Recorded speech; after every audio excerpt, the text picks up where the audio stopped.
안녕하세요. 원주 정성TV입니다. 오늘은 물건 소개는 아니고요. 캠핑장 인허가 절차에 대해서 유용한 정보를 드리고자 촬영을 하고 있습니다. 제 옆에 나온 분은 행정사입니다. 예, 안녕하세요. 네, 이분은 지금 원주에서 행정사 업무를 담당하고 계시고요. 지금 행정사를 모신 이유는 제가 차차 설명을 드리도록 하겠습니다. 지금 이 토지는 제가 매매를 진행을 해서 완료를 해놓은 상태고요. 지금 이 사신 분이 캠핑장 인허가 절차를 밟고 있습니다. 그래서 오늘 행정사께서 지금 인허가 절차를 모두 진행을 하고 계시고요. 네, 행정사님, 이 캠핑장 인허가 절차를 하기 위해서는 뭐를 제일 먼저 알아봐야 될까요? 예. 모든 땅이 그렇지만 건축물을 짓든가 뭐 공장을 짓든가 지금처럼 이 캠핑장을 하든가 가장 중요한 거는 도로일 겁니다. 네네. 그 진입도로에 따라서 개발행위 허가를 받을 수 있는 규모가 틀려지는데요. 면적이. 그 면적이 틀려집니다. 예를 들어서 뭐 도로폭이 3m라고 하면 1,500평까지밖에 개발행위 허가가 안 되고요. 네. 도로폭이 6m에서 8m라고 하면 9,000평까지. 그리고 도로폭이 8m 이상이 되면 개발행위 허가의 그 면적에 대한 제한은 없습니다. 계획관리 지역만 그런 거죠? 예, 계획관리 지역인 경우. 지금 보고 있는 땅처럼 이 땅은 계획관리 지역이고요. 보시다시피 지방도에 붙어 있기 때문에 면적에 제한 없이 개발행위 허가가 가능합니다. 그럼 도로를 한번 가보고 보면서 한번 설명을 해볼까요? 예, 그렇죠. 예.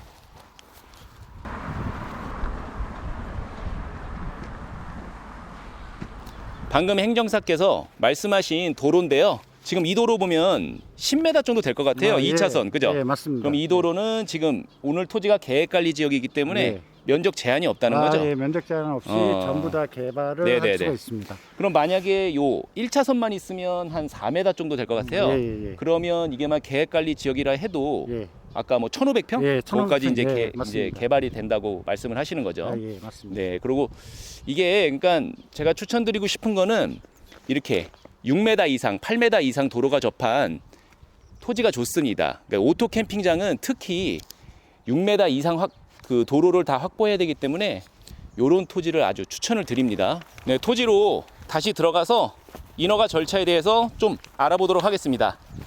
이 일반 야영장은 사이트를 놔야 되잖아요. 이 사이트가 지금 몇 제곱미터가 최소 돼야 되나요? 일반 야영장은 네네. 한 사이트당 15평방미터, 그러니까 약 5평 정도. 5평 정도? 예, 그 정도로 구성을 하셔야 되고요. 일반 야영장이 아닌 자동차 야영장. 오토 캠핑장. 예, 자동차 야영장은 천막 옆에 자동차를 주차해야 될 공간이 있으니까 50평방미터, 약 15평 정도를 확보를 하셔야 된다, 사이트당. 그럼 오토 캠핑장을 하기 위해서는 이 1,500평까지는 조금 부족하겠네요. 부족할 수 있습니다. 왜냐하면 캠핑장을 만들면 중간에 도로가 있어야 되거든요. 차량들이 들어왔다 나갔다 할 수 있는 도로와 그리고 대피소 이런 거를 만들어야 되기 때문에 아무래도 1,500평 가지고 오토 캠핑장을 하려고 그러면 사이트 개수가 좀 많이 안 나오겠죠. 그렇군요. 근데 지금 보면 토지가 아주 평탄하잖아요. 이게 지금 토목공사 비용이 제가 알기로는 평당 15만 원 정도 든다고 알고 있는데 이게 경사도가 높으면 더 들어가겠죠, 아무래도? 그렇습니다. 이게 지금은 이게 전으로 돼 있어서 거의 토지가 평평해서 별도의 절성토 비용이 들어가지는 않을 거라고 생각합니다. 근데 예를 들어서 임야 같은 거를 갖다 개발을 해서 그 임야를 벌목을 한다든가 임야를 절토를 해서 캠핑장을 만들 때에는 평당 15만 원 이상 별도로 토목 작업비가 들어가는 거죠. 그러면 일단 15만 원으로 생각을 해야 되고 만약에 경사도가 좀 있는 토지면 20만 원, 막 25만 원까지 들어갈 수 그렇습니다. 있죠. 이렇게 평탄한 토지를 사는 게 제일 좋겠죠. 맞습니다. 근데 기준이 있나요? 경사도가 몇 도가 넘어가면 개발이 안 되고 뭐 아까 임야 말씀하셨지만 임야의 어떤 그 축적도가 몇 프로 정도 이상이면 개발이 이게 안 될까요? 각 지자체마다 틀립니다. 틀리는데 이제 저희가 거주하고 있는 원주 지역 같은 경우에는 임야 경사도가 한 25도, 그러니까 그 정도 올라가면 개발이 아예 불가능하고요. 그다음에 이제 그 인목 축적도라는 게 있어요. 그러니까 이제 단위 면적당 나무가 얼마 들어가 있는지 그게 150%가 넘어가면 개발이 불가능합니다. 그렇군요. 그리고 이제 여기는 다행히 뭐 수목들이 없어서 허가 내는 데 문제는 없지만 이 캠핑장 할 때 나무를 좀 심어야 되잖아요. 예, 예. 이 나무를 심으려면 비용이 어느 정도 들까요? 그것도 이제 주로 캠핑장 제가 인허가를 해 보면 네네. 느티나무 종류를 좀 많이 심으시더라고요. 느티나무? 아무래도 이제 느티나무가 그 오래 살고 네네. 그리고 이제 그늘 같은 게 이제 많이 네네네. 진행이 되는데 네. 이제 나무값은 별도로 이제 나무 이제 조경업자들한테 나무를 구해야 되고요. 네네. 그 나무값은 저기 좀 천차만별이에요. 아무래도 나무를 식재를 하려 그러면 그 인부를 불러서 포크레인 공사에서 나무 식재를 하는 거죠. 그래서 요런 평수 같은 경우에는 한 2,500에서 한 3천만 원 정도. 예, 그 정도 나무값도, 예, 예. 만만치 않습니다. 나무값도 상당히 들어가네요. 예. 그러니까 1,500평 할 때 넉넉히 한 4천에서 5천만 원 정도는 나무값으로 그냥 해놓는 게 좋으실 그 겁니다. 정도면 여유가 있고요. 예. 나무도 이제 뭐 제가 방금 느티나무 말씀을 드렸는데 주로 이제 그 캠핑장을 이렇게 하다 보니까 주로 심는 나무가 네네. 느티나무라서 제가 느티나무를 예를 들었는데 중간중간에 뭐 단풍나무라든지 소나무라든지 이렇게 섞어서 심으시면 네네. 이 정도 평수면 방금 말씀하신 한 4천만 원, 그 정도면 충분히 멋진 조경을 하실 수 있을 거라고 생각합니다. 예. 그리고 이게 이 캠핑장의 필수죠. 필수 이 계곡물이 딱 붙어 있어요. 그 계곡물이 붙어 있는데 여기 또 하천부지잖아요. 여기가 하천부지 이 점용도 우리 행정사님께서 하시는 걸로 알고 있거든요. 예, 하천부지는 일단 하천부지는 결국 나중에 여기 이제 하천을 정비한다든가 네네. 그렇게 됐을 때 지자체에서 하천 정비를 위해서 하천구역으로 묶어놓은 땅이에요. 네네. 따라서 당연히 여기는 내 땅이지만 네네. 건축이나 뭐 이런 거는 당연히 못합니다. 다만 이제 나중에 정비를 할 때 하천부지에 대한 보상은 받겠죠. 보상. 예. 보상은 받을 텐데 지금 이 상황에서 이쪽에 아직 하천 구역으로 묶어놨지만 정비 계획이 없기 때문에 그냥 제가 건축은 못하지만 그냥 그 외의 용도로는 사용할 수 있습니다. 뭐 주차장 용도라든가 네네. 뭐 이렇게 사이트를 임시로 설치할 수는 있겠죠. 예, 그렇게는 할 수 있습니다. 제가 생각하기에는 이 계곡이 붙으면 너무 좋지만 약간 손실되는 토지 평수도 생각을 좀 하셔야 될 것 같아요. 계곡이 이렇게 시원하게 흐르고 네. 땅도 방금 봤지만 너무 평탄하고 좋잖아요. 네. 이런 캠핑장 허가까지 다 되는 토지를 샀을 때 인허가 절차에 대해서 지금 한번 설명을 드릴 수 있을까요? 예. 캠핑장 등록 기준이라는 게 있습니다. 캠핑장을 하려고 그러면 등록 기준이 있어야 되거든요. 네. 예를 들어서 제일 간단하게 얘기하면 홍수가 났을 때 침수가 되면 안 되겠죠. 예. 침수가 되면 안 되고 또 유실이 되면 안 되고 흙 같은 게 유실되면 안 되고 또 이제 뭐 산사태, 낙석 네네. 위험 네네. 이런 데가 없는 지역을 반드시 구하셔야 됩니다. 네네. 그리고 캠핑장이라는 게 결국 관광진흥법상 야영장에 대한 그러니까 캠핑을 할 수 있는 시설과 장비를 갖춰놓고 관광객들한테 그 캠핑을 할 수 있는 그 시설을 제공하는 업이거든요. 그렇죠. 그렇기 때문에 여러 사람들이 와는 공공시설이기 때문에 대피소, 소화기, 네. 또 그다음에 시설 안내도 이런 거를 반드시 그 구비를 하셔야 됩니다. 이런 거는 반드시 일반인들이 잘 못하시니까 저희처럼 이제 부동산 전문 그 인허가 담당인 행정사들한테 의뢰를 하셔서 이렇게 해서 등록 기준이 맞는지 그 문의해 보시고 등록 기준이 맞다 그러면 별도로 이제 사업 인허가 서류를 또 저희가 이제 다시 말씀드리면 인허가 서류를 준비하시는 게 좋을 것 같습니다. 이게 그러니까 원래 이 모든 업무는 행정사에서 하는 게 원칙이죠. 뭐 네, 측량사무소나 요새 건축사무소에서 위임을 하는데 원칙은 행정사에서 다 하시는 게 맞는 그렇습니다. 거죠? 행정사라는 거는 행정기관의 그 행정청 그러니까 시청, 군청, 구청 행정기관의 그 외에 모든 행정기관의 업무를 대행하는 전문 직종이 행정사입니다. 그렇기 때문에 시군구청, 지자체에 들어가는 서류는 행정사가 업무 대행을 하는 게 맞죠. 근데 이제 통상 일반인들이 토목설계사무소, 건축사무소를 통해서 관례적으로 이런 인허가 절차를 진행하고 있는데 그거는 엄밀히 말하면 관례적으로 그동안 해왔던 일이고 행정사법에 위반되는 행위입니다. 예. 그러면 이제 알아볼 게 허가 기간이 있겠는데요. 허가 기간은 제가 지금 화면으로 띄워드리고 있죠. 이렇게 허가 기간이 듭니다.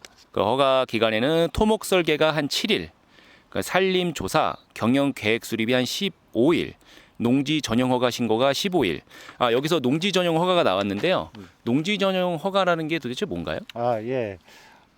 캠핑장을 하려고 그러면 농지는 네네. 농지는 그 우리나라 그 법에 농지법에 전답 과수원, 그러니까 밭, 논, 과수원을 농지라고 합니다. 네, 그렇죠, 그리고 그 외에 그 실제로 농사를 짓고 있는 땅을 농지라고 합니다. 그래서 경제유전의 원칙에 의해서 농지는 농사꾼만 할 수 있거든요. 이게 형질 변경인 거잖아요. 예, 그렇죠. 이제 그 흔히 말하는 형질 변경인데 그게 이제 농지 전용 허가 신청을 해서 캠핑장의 경우에는 지목을 유원지로 바꿔야 되는 거죠. 그렇죠, 그렇죠. 예. 그러면 비용은 지금 한번 계산을 해볼까요? 오늘 저희가 본 게 1,500평이잖아요. 예. 그럼 평당 가격이 예. 뭐 3만 원이라고 치면 예. 어느 정도 나올 계산을 할 수 있을까요? 예. 그 농지 전용비를 내야 되는 거거든요. 네네네. 이거는 이제 한국농어촌공사에 내는 일종의 세금이라고 생각하시면 네네네. 됩니다. 지금 이 땅 같은 경우에 1,500평에 네, 1,500평 정도 되죠. 평당 3만 원이라고 하면 네네. 평당 가격의 30%, 3분의 1, 그럼 만 원. 네, 만 원 정도 생각을 하시고요. 거기다 평수를 곱하시면 되죠. 그러면 약 이 땅이 이 땅 같은 경우에 1,500만 원 정도.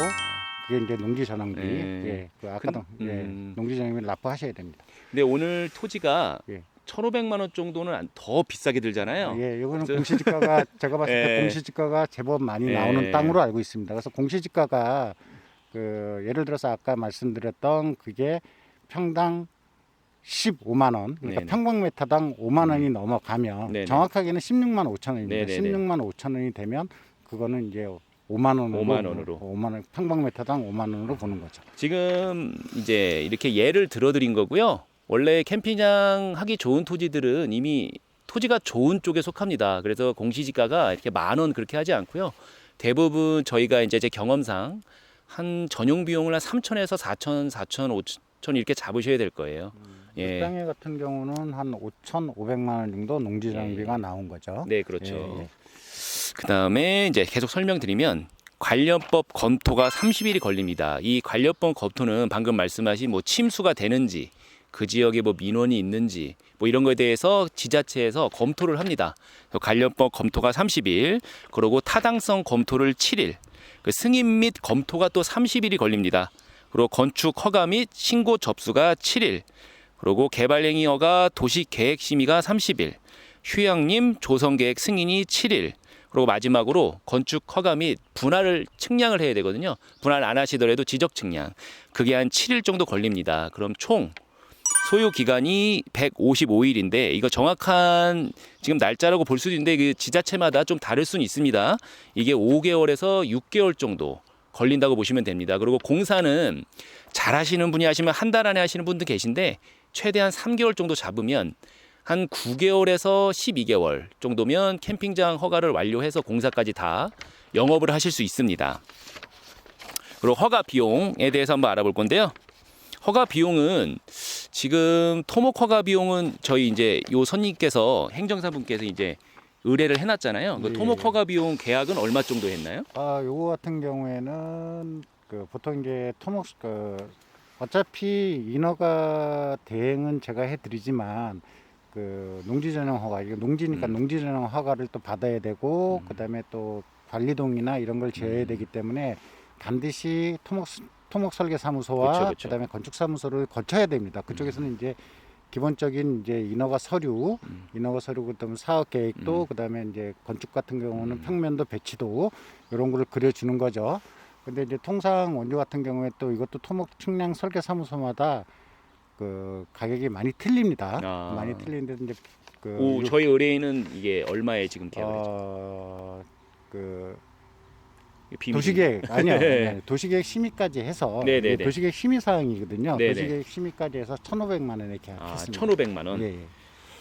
그리고 이게 이제 허가를 마치면 이제 건축 허가를 내야 되잖아요. 건축 허가는 뭐 그 건축사하고 지금 계약을 맺어야 되는 거잖아요. 건축사가 이제 그 도면을 그려주는 거죠. 네네. 도면을 그리고 그 도면대로 이제 건축업자가 와서 이제 또 공사를 하는 거죠.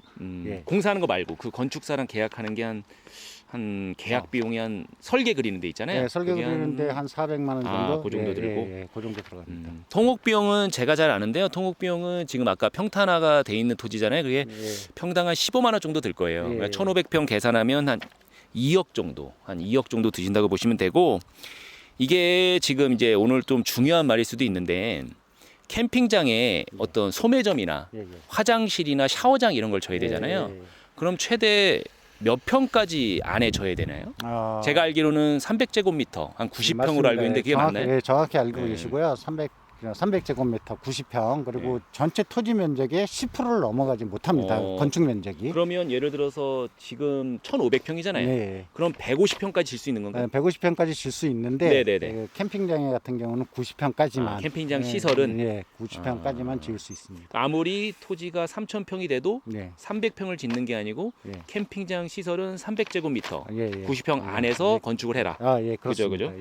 그러고 이제 전기, 정화조, 지하수, 그 진입로 공사도 하셔야 돼요. 여기는 지금 진입로 공사를, 그러니까 원래 이걸 다 해서 5천만 원 정도 드는데 이 땅 같은 경우에는 추가로 드는 비용이 5천만 원이 더 있죠. 그게 어떤 거죠? 아까 그 도로를 보셨는데 그 차들이 좀 2차선 지방도다 보니까 차들이 좀 많이 다니니까 이제 가감속 차선이라고 그러죠. 이제 그 들어오는 입구 쪽에 감속을 하고 그리고 나가는 쪽에 이제 가속을 가감차로. 가감차로 공사 비용이 별도로 이 땅 같은 거는 들죠. 그래서 가감속 차로 공사 비용이 저희가 지금 이제 견적을 받아본 거로는 한 4천만 원 정도 별도로 가감속 차로 공사 비용이 들어옵니다. 그래서 저희가 이제 정리해 드린 거는 지금 이게 제가 말씀드리는 거는 저희가 지금 진행하고 있는 상황을 말씀드리는 거고요. 통상 저희가 뽑아본 비용은 3억 정도 듭니다. 3억 정도 드는데 어떻게 만드느냐, 어떤 지역에서 또 만드냐에 따라서 달라질 수 있으니까 그거는 좀 참고를 하시고요. 저희는 있는 그대로 지금 허가 들어가는 비용을 말씀드리는 겁니다. 그러고 지금 제가 알기로는 글램핑장 있잖아요. 글램핑장. 이거는 이제 일반 야영장이고 글램핑장 같은 경우에는 이 가격이 한 2배 정도 든다는 게 맞습니다. 솔직히 제가 글램핑장 인허가는 아직까지 진행은 안 해봤어요. 근데 이제 그 캠핑장 인허가를 계속 제가 몇 건 진행을 하다 보니까 글램핑장은 그렇게 든다고 하더라고요. 제가 알기로는 글램핑장이 텐트 가격이 한 500만 원, 그리고 화장실 만드는 비용이 한 300. 거기에 이제 옵션 넣어야 되잖아요. 옵션 넣으면 500 하면 한 동당 1,300만 원 정도 듭니다. 그러면 10동을 놨을 때는 한 1억 3천에서 5천. 근데 대량 구매하면 조금 할인이 더 되겠죠. 그런 것도 생각을 하시면 일반 야영장보다는 한 2배 정도 글램핑장이 들어간다고. 그렇겠네요. 그렇게 생각하시면 될 것 같아요. 지금까지 캠핑장 인허가 절차에 대해서 자세하게 설명을 해주셨는데요. 오늘 제가 행정사님을 부른 제일 중요한 이유, 그 등록 절차, 그 서류, 준비할 서류를 좀 알려주세요. 아까도 이제 처음에 말씀드렸지만 등록 기준이라는 게 반드시 있습니다. 그래서 등록 기준에 보면 이제 등록 기준에 맞는 사업 계획서가 반드시 필요합니다. 그리고 이제 사업 계획서에 이제 등록 신청서가 캠핑장 등록 신청서가 또 필요하고요. 그다음에 이제 그 신청하시는 분의 신분증, 주민등록등본 이게 필요합니다. 그리고 그 캠핑장이 자기 땅이라고 하면 부동산 소유권을 증명할 수 있는 서류, 등기부등본이 대표적인 케이스가 되겠죠. 그리고 만약에 임대를 해서 쓰신다고 하시면 토지사용승낙서라든가 임대차 계약서. 그게 오늘 토지 사신 분은 이거를 소유권을 얻었기 때문에 사용승낙은 필요 없는 거죠. 자기 땅이니까 그다음에 등기부등본만 있으시면 되고요. 그다음에 캠핑장은 이제 관광진흥법상에 규정되어 있는 거고요. 관광진흥법 외에 건축법, 그다음에 이제 그다음에 국토관리법, 그리고 하수도법 등 이렇게 타 법에서 또 캠핑장 이거 이제 허가를 받을 때 타법에서 승인해준 서류가 만약에 있다고 하면 그 인허가 서류 그것도 반드시 필요하고요. 지금 이 땅 같은 경우에는 아까 말씀드린 대로 도로점령 허가를 받은 상황이니까 도로점령 허가 신청서도 반드시 필요하겠죠. 도로조명 허가는 이게 오늘 지방도잖아요. 근데 국도 같은 지방도는 어디에서 하고 국도는 또 어디에서 허가를 내야 될까요? 만약에 그 국도를 도로점령 허가를 받는다면 국도관리사 없어요. 이제 원주를 예를 들면 홍천에 국도관리사업소가 있습니다. 그리고 요거 같은 건 지방도니까 도로관리 사업소가 있어요. 네네네. 그거는 도로관리 사업소는 이제 원주에 있죠. 그리고 만약에 이제 시군도라 그러면 각 지자체에서 지자체. 점령 허가를 받으시면 됩니다. 네네네. 그리고 여기 같은 경우에 또 여기 지목이 농지로 되어 있기 때문에 농지진흥 허가 신청서, 농지진흥 허가서가 또 있어야겠죠. 아까 비용은 말씀드렸고요. 예, 농지진흥 허가서가 있어야 되고 또 가장 중요한 것이 중간에 시설이 어떻게 되는지, 캠핑의 시설이, 그러니까 대피소가 정확히 만들어져 있는지, 중간에 대피 도로가 있는지, 네네네. 그리고 관리동은 어디에 있는지, 샤워장이 어디에 있는 이런 시설 평면도 하고 배치도가 있어야 됩니다. 네. 그리고 이제 시설을 사용을 하면 그 안내 표지를 반드시 붙여야 돼요. 네네. 그러니까 대피소가 어디 있습니다. 여기 뭐 화장실이 어디 있습니다. 하는 안내 표지, 그러니까 시설물 알림표가 있어야 되죠. 그 정도가 반드시 필요한 캠핑장 허가를 받기 위해서 반드시 필요한 서류라고 할 수 있습니다. 그런 네. 서류를 준비하시면 됩니다. 그러니까 이런 업무를 모두 이제 측량 회사에 맡기면 다 해주시는데 원래 이 본 업무는 아까 전에도 말씀드렸지만 행정사 본연의 업무예요. 그래서 뭐 궁금한 점 있으시면 오늘 행정사님께 전화 드려서 허가 질체도 뭐 허가 절차를 맡기셔도 되고, 그러면 뭐 상담하면 다 상담해 주실 거니까 그렇게 전화 주시면 되겠습니다. 오늘 좋은 설명 감사합니다. 예, 감사합니다. 감사합니다. 캠핑장 월 수익이 제가 얼마 전에 매매한 거 있잖아요. 이게 한 6천에서 7천 정도 나오거든요. 월? 아니 1년에. 그것도 아니겠지. 그 정도면 괜찮잖아요, 그죠? 여름 장사만 하는 거예요. 뭐 허가 비용이랑 다 해도 저거 지금 방금 그 토지 다 하면 10억 안팎으로 들어오잖아요, 캠핑장이. 그죠? 또 뭐 1년에 한 달에 600골이면 수익이 괜찮은 거죠. 근데 캠핑장이 이따 먹을게. 캠핑장이 거의 노동이 없잖아요, 생각보다. 그렇지. 근데 손님이 그러는데 거의 뭐 할 게 없다고. 그 손님 있잖아요. 이런 게 캠핑장이 일단 젊은 애들이 일하기 싫고 직장생활하고 있는 친구들이 많이 하려고.